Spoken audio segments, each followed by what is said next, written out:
Turabakiriye abakurikiye Kare Brothers, turizera ko muri mumeze neza. Uyu munsi rero ku itariki 31 z'ukwa 10, 1517 niho umupadiri w'umukatolika Martin Luther yamanitse amahame 95 ku muryango wa kiliziya ya Wittenberg, amahame arwanya indulgensia. Uyu munsi rero turi kumwe n'umuvandimwe ugiye kutwibwira ari bubane natwe mu kiganiro. Ikaze. Akoze nubwo unsabye kubibwira ariko ngira ngo nawe ntibigeze ubibwira, ariko ntacyo ndabanza mbibwire. Nitwa Niyomfura Eric, nk'uko mugenzi wanjye ababwiye tugiye kuganira ku munsi w'isabukuru y'ubugorozi uba ku itariki 31 z'ukwezi kwa 10. Ngira ngo yabanza akabibwira, noneho tugasenga tukabona tugakomeza tukaganira. Amazina yanjye ni Niyonsenga Emmanuel, tugiye kubana muri iki kiganiro. Reka Eric adufashe gusenga dukomeze ikiganiro.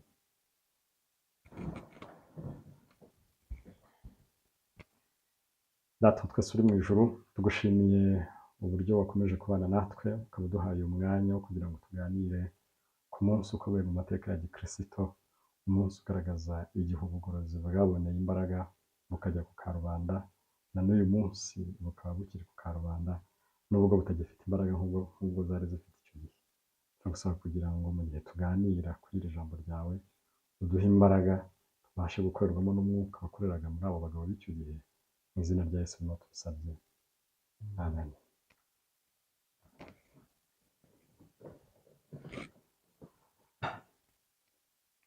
Reka twatangira twibaza kubera iki uyu munsi, byagenze bite? Batangiye dusobanurira ku itariki 31 kuki habaye, kuki yafashe umwanzuro Martin Luther wo kumanika n'amahame. Byatewe n'iki? Kugira ngo wumve neza icyabiteye bisaba ko ubanza ugasubira inyuma gatoya mu mateka. Martin Luther ubundi yari muntu ki? Nk'uko wari wabivuze gutangira ikiganiro, Martin Luther yari umupadiri, ariko buriya mbere y'uko umupadiri yari yarabanje kwiga amategeko, kuko nibyo se yari yaramwigishije agamije ngo azabe umunyamategeko. Aza kuba kwiga amategeko arayarangiza, arangije amategeko abivamo yigira mu gipadiri. Ariko byatewe n'iki? Gihe yari ari ku ishuri yagiye muri library yabo, aza kubonamo Bibiliya. Bibiliya muri icyo gihe cyabo, muri icyo kinyejana cya 16, cyari igitabo kitakundaga kugirwa n'abantu bose, cyabaga ari igitabo gifitwe n'abapadiri gusa. N'ibice Martin Luther yari azi muri Bibiliya n'ibyo yumvaga abapadiri barimo basomera imbere kuri kiliziya, kuri alitari. ari rero muri library aza kugwa kuri Bibiliya. Aguye kuri Bibiliya ayinjiramo arayisoma n'amashyushyu menshi, atangira kwiga ibiyirimo, ariko n'ubundi ntabashe guhita abisobanukirwa, ariko akabigirira inyota nyinshi.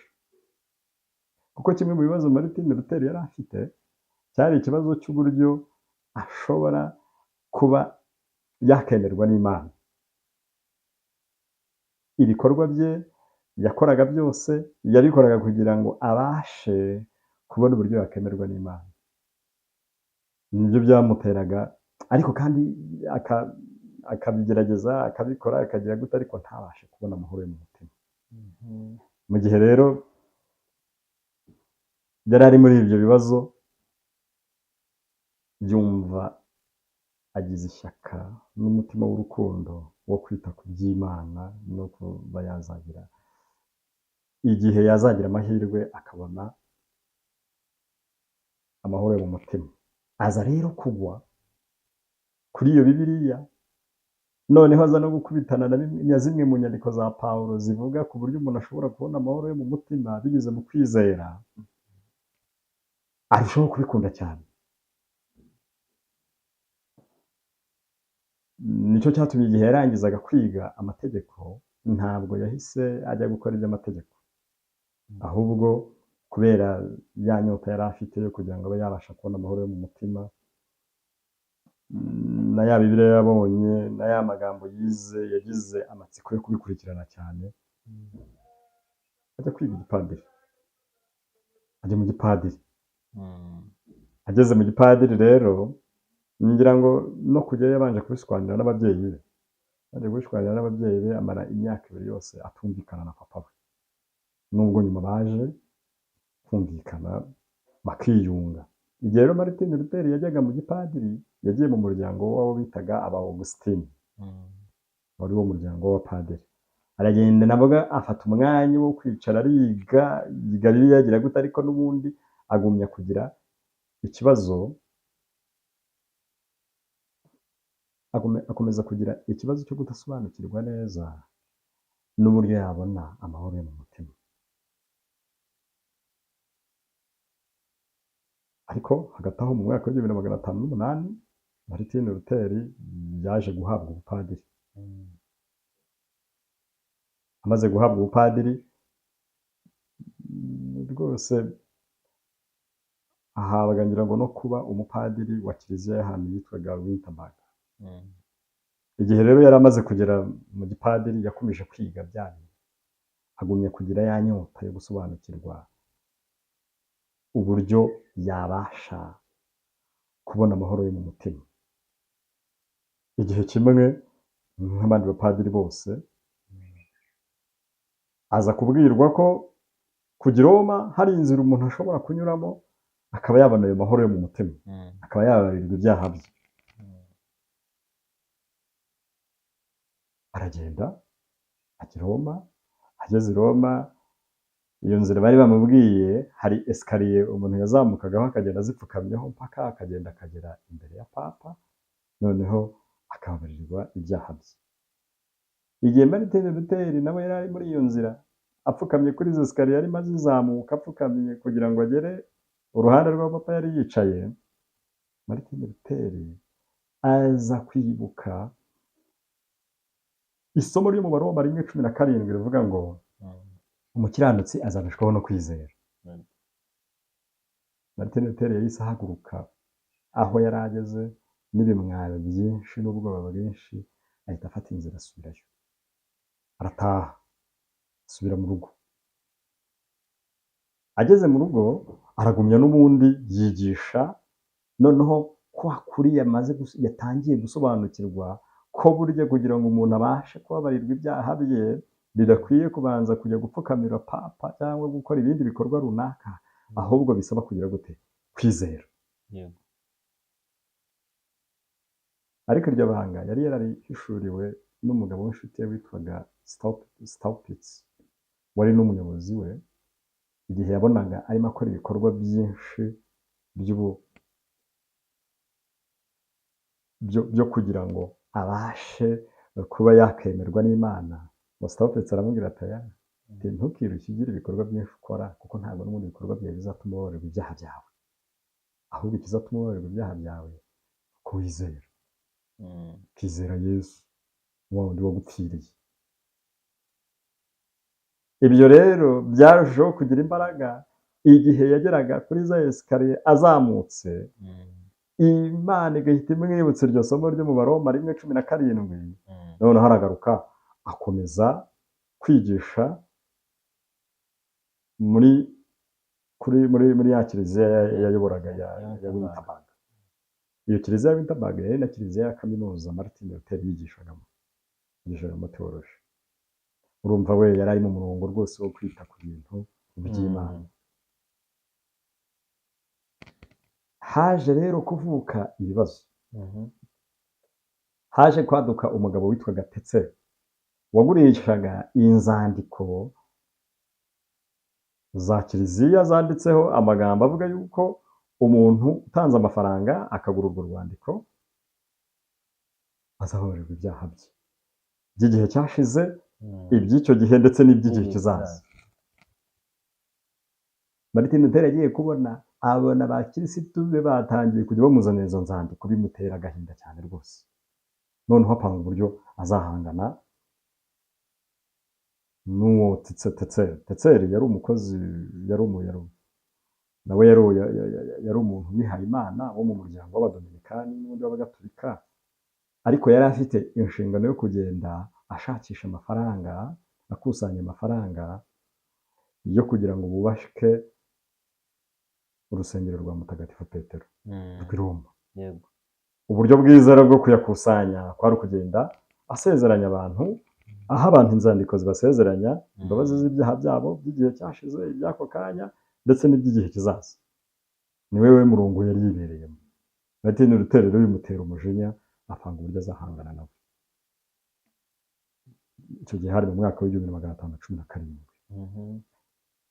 Buriya rero i Winterberg hari ahantu habikwa ibintu by'indangamuco bigaragaza ibintu by'umuco w'Abanyaburayi n'iki byo mu gihe cya kera, birumvikana bijyanye n'idini kubera ko hari ku kiliziya.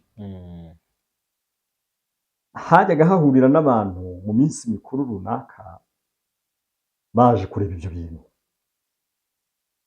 Buriya rero ku itariki ya mbere y'ukwezi kwa 11, umwe mu minsi mikuru ujya uba mu itorero ry'Abagatolika ni umunsi w'abatagatifu bose. Itariki ya mbere y'ukwa 11. Kuri iyo tariki abantu benshi barazamukaga bakaza mu minsi mikuru aho ngaho. Umunsi umwe mbere y'uko itorero haba uwo munsi w'abatagatifu bose, hari abantu benshi baje baraterana, nako baje guterana kugira ngo kuri uwo munsi bazabashe kwizihiza wa munsi w'abatagatifu bose.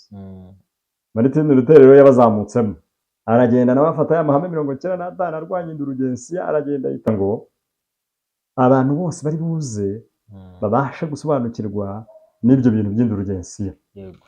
Arangije hepfo y'ayo mahame arandika ngo ugira ikibazo ejo azaze muri kaminuza tubiganireho. Ngiyo inkomoko yo kugira ngo Martin Luther afate icyemezo cyo kwandika amahame 95 yarwanyaga indulgensiya, akagenda akayashyira ku muryango wa kiliziya. Twabyita urusengero bamwe mu madini yandi, ariko mu Gatolika babyita kiliziya. Urakoze cyane. Ubwo umuntu urakoze cyane kudusobanura ku bigendanye na indulgensiya ndetse n'inkomoko. Ahubwo umuntu ahita yibaza kuki uyu munsi uzirikanwa mu buhanuzi, mu bugorozi. Urumva ubwo tuvuze uburyo bw'ukuntu Martin Luther yashyizeho ayo mahame, ariko ntibyarangiriye aho. Yego. Bakimara kuyomeka aho ngaho ku rusengero ku kiliziya, inkuru yarasakaye ndetse igera n'i Roma. Yego. Ubuyobozi bw'itorero buyobowe na Papa burahaguruka bahagurukira kumurwanya. Martin Luther yari yakoze ikintu kimeze nko kwihandagaza, kuko ubundi umuntu wahagurukaga akarwanya itorero icyo gihe yaricwaga. Hari abari baramubanjirije bari barabigerageje baricwa, hari n'abo bibagirwaga kwica, yamara gupfa bazamenya yuko yasize akoze ibintu bibarwanya, bakamutaburura bakajya kumutwika nka John Wycliffe. John Wycliffe yakoze umurimo wo guhindura Bibiliya bwa mbere mu Cyongereza. Itorero Gatolika ntiryabasha kumuhana mu gihe yabikoraga, ariko baza kubona ingaruka z'ibyo yasize akoze. Yaramaze gupfa rwose, baragenda baricara bafata umurambo ho wari uri, bafata amagufa ye baragenda barayatwika, ivu barimena mu nyanja. Ibyo rero Martin Luther yakoze byo guhangana n'itorero icyo gihe ryari rifite imbaraga, risa nkaho ryari riyoboye Uburayi bwose, ndetse riyoboye n'abami bose bo mu Burayi, kwari ukwihandagaza. Icyakurikiyeho rero itorero Gatolika ryarahagurutse ndetse rishaka gufatanya n'ubutegetsi kugira ngo bahangane na Martin Luther, ariko Imana yaramufashije. Imana yaramufashije cyane, kuko baje kumutumaho mu nama aho bita i Worms n'ubundi mu Burayi. Bamutumaho hari umwami w'abami, hari ndetse n'abahagarariye idini Gatolika, ngo ajye gusobanura iby'ayo mahame ye yigishaga ajyanye no gutsindishirizwa no kubabarirwa ibyaha binyuze mu kwizera. Muri icyo gihe cyo muri iyo nama yabereye i Worms, Martin Luther ahagarara ku nyigisho ze rwose arazisobanura, ndetse abantu batangira kumwishimira. Ariko ntago byigeze binezeza abayobozi b'idini b'itorero icyo gihe, ndetse bashaka no gushyiraho imbaraga kugira ngo ubuyobozi bw'itorero nako ubuyobozi bwa leta bufatanye nabo, ariko baranga. Martin Luther igihe yatahaga avuye muri ubwo butumire yari yagize bw'i Worms, yaje gufatwa ashyirwa ku ruhande n'umugabo witwaga Frederick Wissexon. Aramuhisha kugira ngo bataza kumwica, kuko nubwo ubwami butari bwamutanze ngo yicwe, ariko ntago abanzi b'umurimo yari ari gukora bari babuze, bose bari bari mu murongo wo kumwica. Kuko kugira ngo ave i Worms, umuntu wabyumve n'ukuntu byari ibintu bikomeye, hanatanzwe n'itegeko ry'uko nta muntu wemerewe kumukoraho kugeza ageze mu rugo. Ariko ari mu nzira, uwo mugabo wari umuyobozi, wari igikomangoma cy'ibwami, witwaga Frederick, araza aragenda aramufata amuhisha ahantu. Igihe yamuhishaga, Martin Luther aricara ahindura Bibiliya mu Kidage, kuko icyo gihe nta Bibiliya yabagaho mu Kidage. Amaze guhindura Bibiliya mu Kidage, ikintu cyaje kubaho ni uko yarayisohoye hamwe n'izindi nyandiko zavugaga ku mahame yo kwizera n'ubuntu no gutsindishirizwa bijya hanze, biza guteza umwuka mubi cyane. Harongera hatumizwa indi nama yabereye i Speyer n'ubundi mu Budage mu 1526. Muri iyo nama, kubera ko urumva hari hatangiye kubaho guhangana kwa Martin Luther n'abayoboke be ndetse na Kiliziya Gatolika. Kiliziya Gatolika ishaka kugira ngo ifate ubuyobozi bwa leta bufatanye nayo mu guhangana na Martin Luther n'abayoboke be, bituma batumiza inama. Iyo nama bayitumije, n'ubundi birangira bemeranyije ko abantu bagomba kubareka bakagumya bagasenga uko babyumva n'uko bari basanzwe babikora, bagategura indi nama yagombaga kuba mu 1529. N'ubundi yabereye aho Speyer. Iyo nama rero yo mu 1529 niyo yaje kuvamo ikintu gikomeye. Yaje kugera hari ibikomangoma byo mu Budage byamaze gufata icyemezo ko bigomba guhagarara kuri Martin Luther n'amahame yigishaga, ndetse ibyo bikomangoma byarangiye bitanze umurongo w'ukuntu byumva ibintu. Ndetse uwo murongo mu 1530 umwami w'abami Charles wa gatanu araza arawemeza. urumva kuva icyo gihe ubugorozi burasakara, yego, burasakara mu bihugu byose byo mu Burayi. Ni nayo nkomoko y'abaprotestani burya, sibyo? Uko tubona amadini atandukanye menshi, amatorero nako atandukanye menshi mu gikirisitu, kera ntabwo ariko byahoze.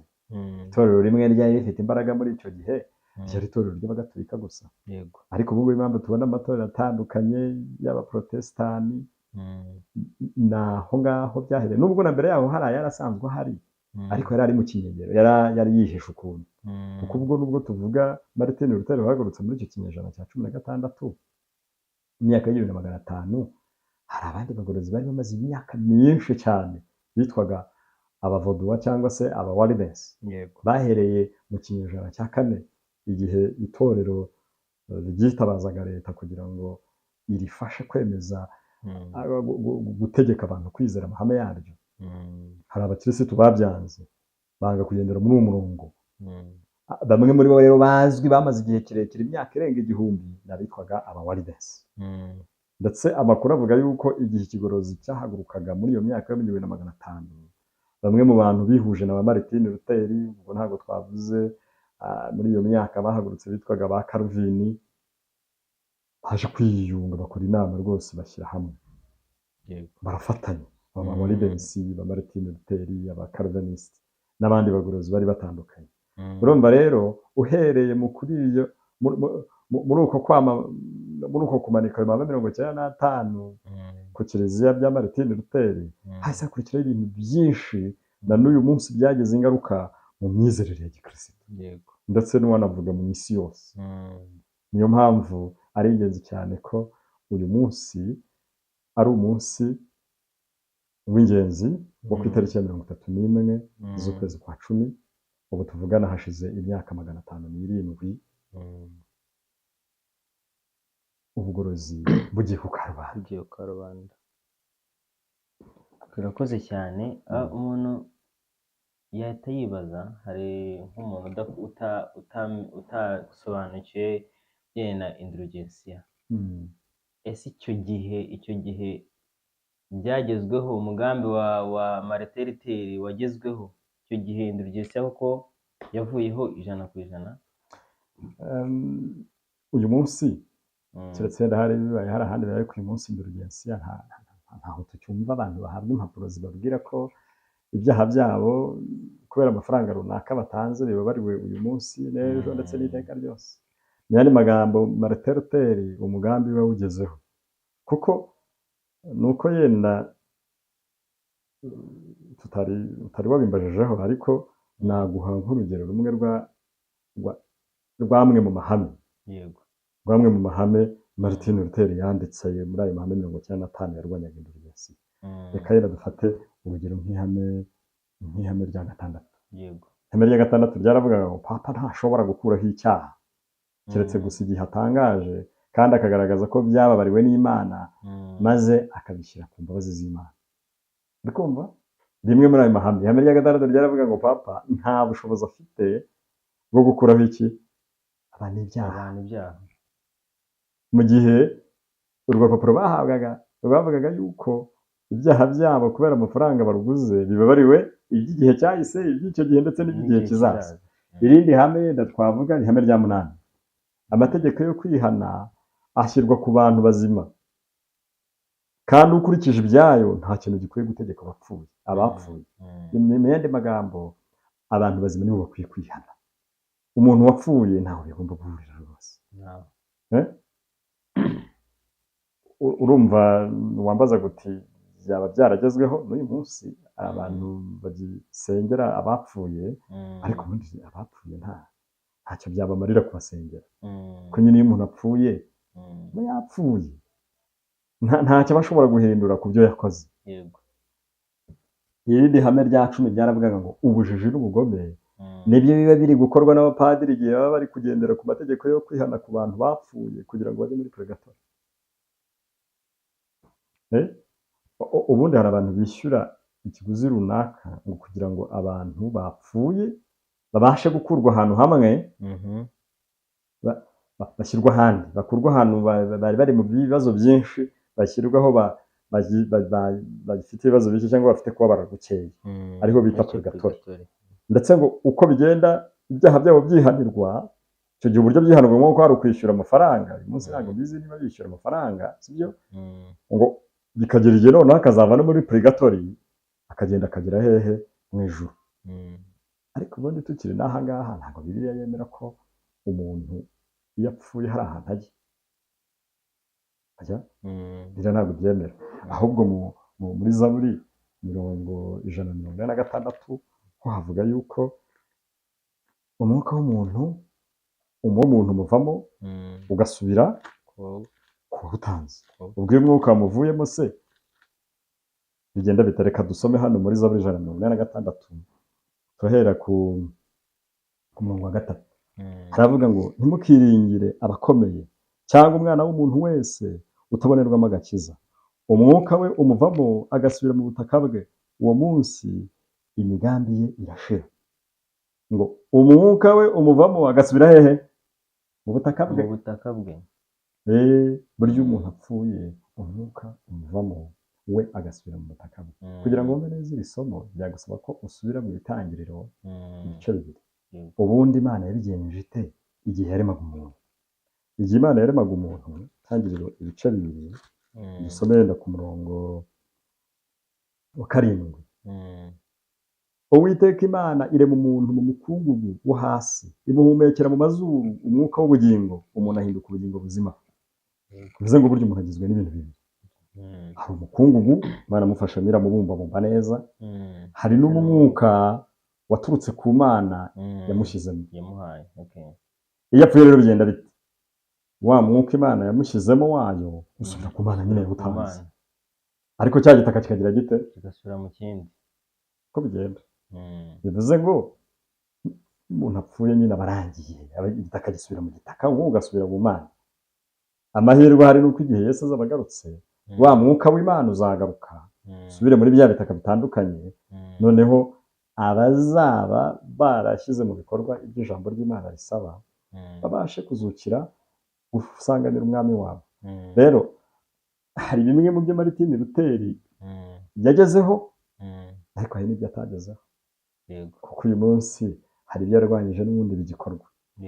Nubwo nta nzandiko tukibona zandikwa zandikirwa abantu zibabwira ko ibyaha byabo by'igihe cyashize n'iby'uyu munsi n'igihe kizaza bikuweho kubera igiciro runaka bishyuye, ariko turacyabona abantu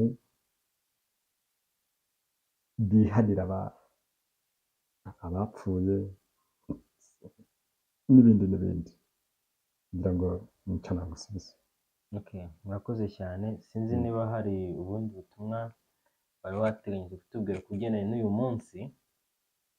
Ikindi kintu ngira ngo utibutse kumbazaho cyangwa wenda utari unazi ko nacyo gihari,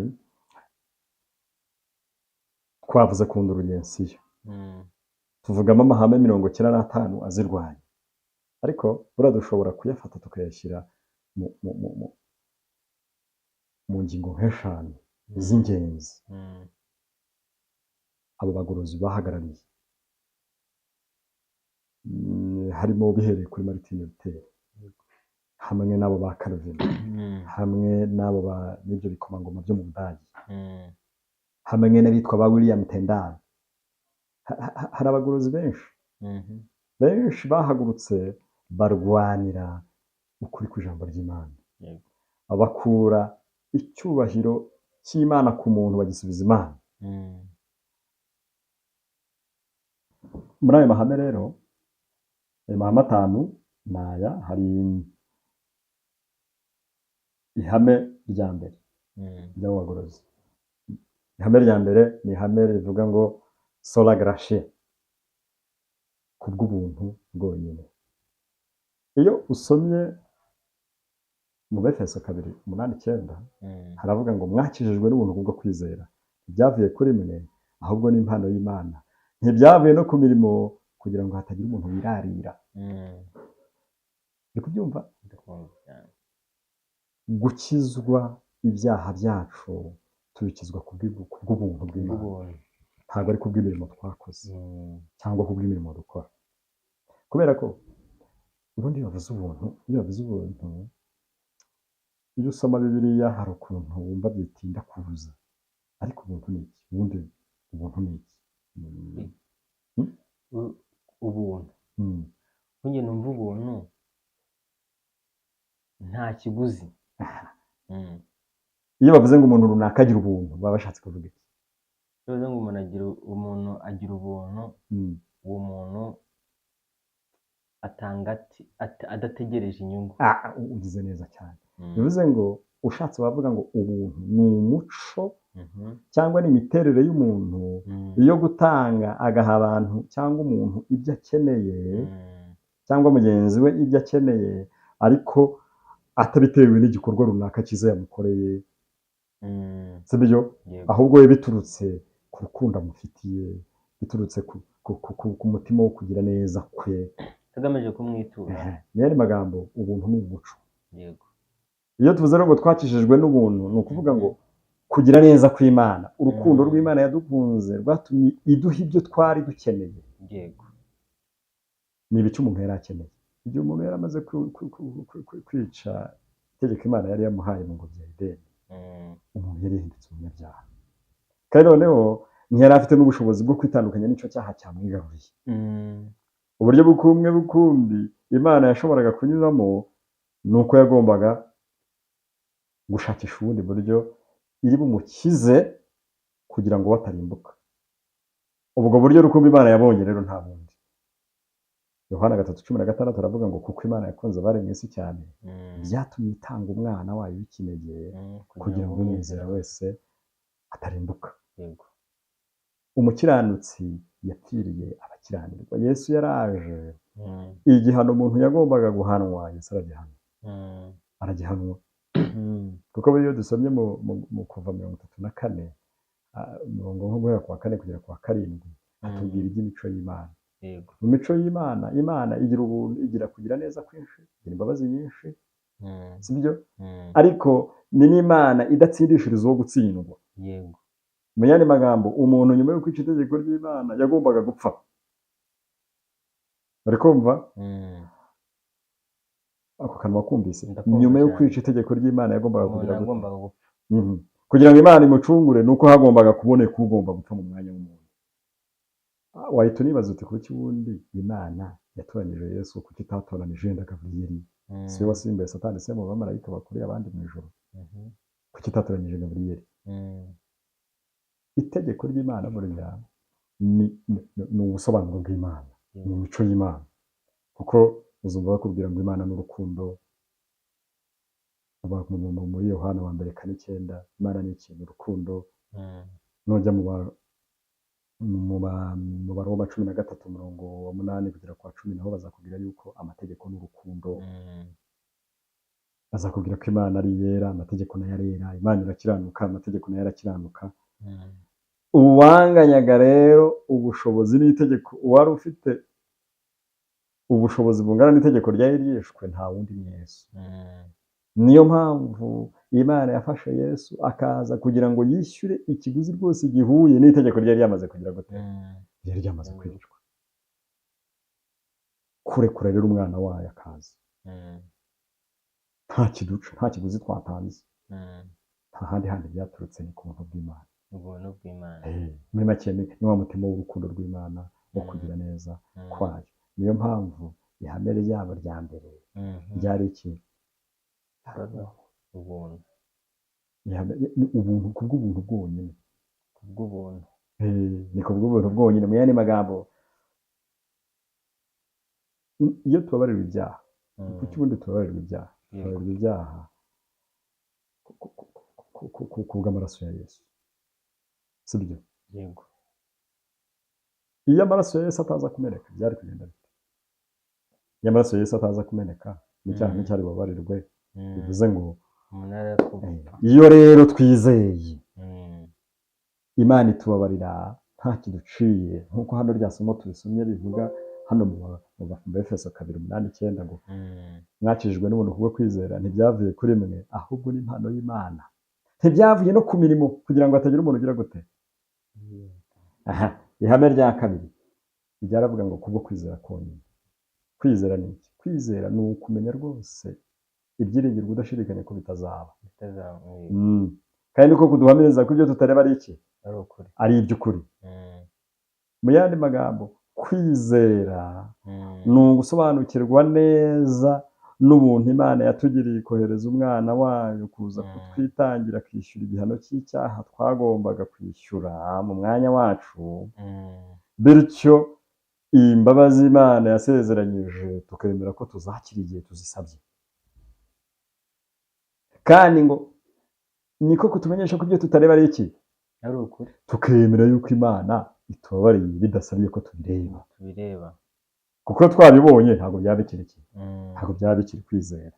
Ihame rya gatatu riravuga ngo kubw'ibyanditswe by'umuntu. Buriya hari ikintu ntakubwiye. Rimwe mu mahame abaprotestani baba bya bikomangoma by'abaprotestani ryashyize hejuru igihe ryasobanuraga ibyabyo ni ihame ry'ibyanditswe byera. Kugira ngo wumve neza ukuntu bari bahagaze, reka dusubire inyuma turebe ngo ni gute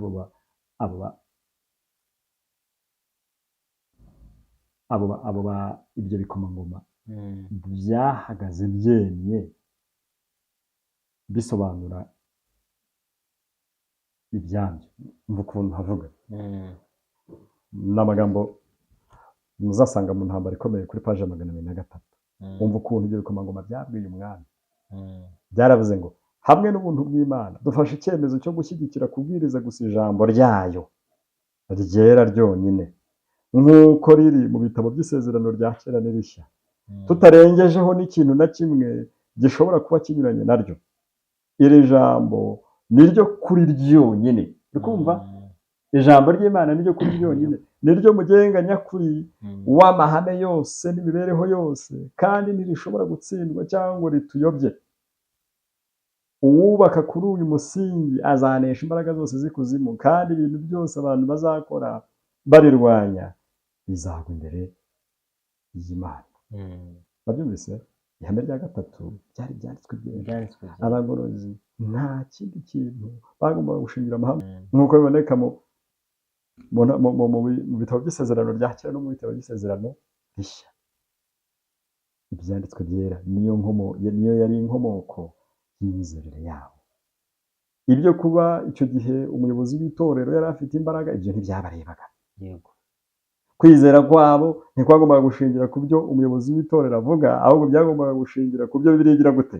Bibiliya ivuga. Irindi hame rya kane rero ryari ihame rivuga ngo binyuze muri Kristo wenyine. Kristo wenyine ni bwo buryo bumwe rukumbi umuntu yashobora gukiriramo. Nta yindi nzira yari ihari. Ndetse mu Baroma 3:25 haranditse ngo niwe Yesu Imana yashyizeho kuba impongano yo wizera amaraso ye, kugira ngo itangaze gukiranuka kwayo igihe yababariye ibyaha by'igihe cyashize ubwo Imana yabyihanganiraga. Aha ngaha biragaragara ko Yesu ni Imana yashyizeho kugira ngo abe impongano yo wizera amaraso ye. Noneho ibone itangaze gukiranuka kwayo igihe babariye umuntu. Muri iyi gihe Imana ibabariye umuntu ibyaha bye, inatangaza gukiranuka kwayo kuri uwo muntu. Uwo muntu agahita ahinduka umukiranutsi imbere y'Imana. Aribyo buriya twita gutsindishirizwa. Gutsindishirizwa mu Kinyarwanda kindi ni uguhindurwa umukiranutsi. Yego. Iyo rero twizeye Imana kubw'amaraso y'umwana wayo itubabarira ibyaha byacu, ndetse ikanadutangazaho, ikanatwaturiraho gukiranuka kwayo. Uko gukiranuka kwayo kwabonekeye rero igihe Yesu buriya yazaga mu isi, ntabwo yadupfiriye gusa, ahubwo yanaduteguriye umwambaro mwiza wo gukiranuka binyuze mu kumvira amategeko y'Imana kuva yagera mu isi kurinda avuye ku isi. Uko gukiranuka kwe rero iyo tumwizeye tubabarirwa ibyaha bye, tukanakwambikwa, bityo tugahagarara imbere y'Imana turi iki? Turakiranutse. Ihame rya gatanu bivuga ngo icyubahiro ni icy'Imana yonyine. Solo Deo Gloria. Icyubahiro ni iki? Ni icy'Imana gusa. Iyo usomye mu Bakorinto ba mbere 10:31 haravuga ngo namwe iyo murya cyangwa munywa cyangwa mukora ikindi kintu cyose mujye mukorera byose muhimbaza Imana. Guhimbaza Imana. Kuki tugomba guhimbaza Imana? Kuki tugomba kwitwararika mu byo tuvuga, mu byo dukora, mu byo dutekereza, mu byo turya ndetse no mu buzima bwacu bwa buri munsi? Ibyahishuwe 4:11 haravuga ngo mwami Imana, ngo mwami wacu, Mana yacu, ukwiriye guhabwa icyubahiro no guhimbazwa n'ubutware koko, kuko ari wowe waremye byose, igituma biriho kandi cyatumye biremwa nuko wabishatse. Impamvu Imana ikwiye guhabwa icyubahiro ni umuremyi wacu. Ikindi cya kabiri, Imana ni umucunguzi wacu. Niyo mpamvu tugomba kugira gute?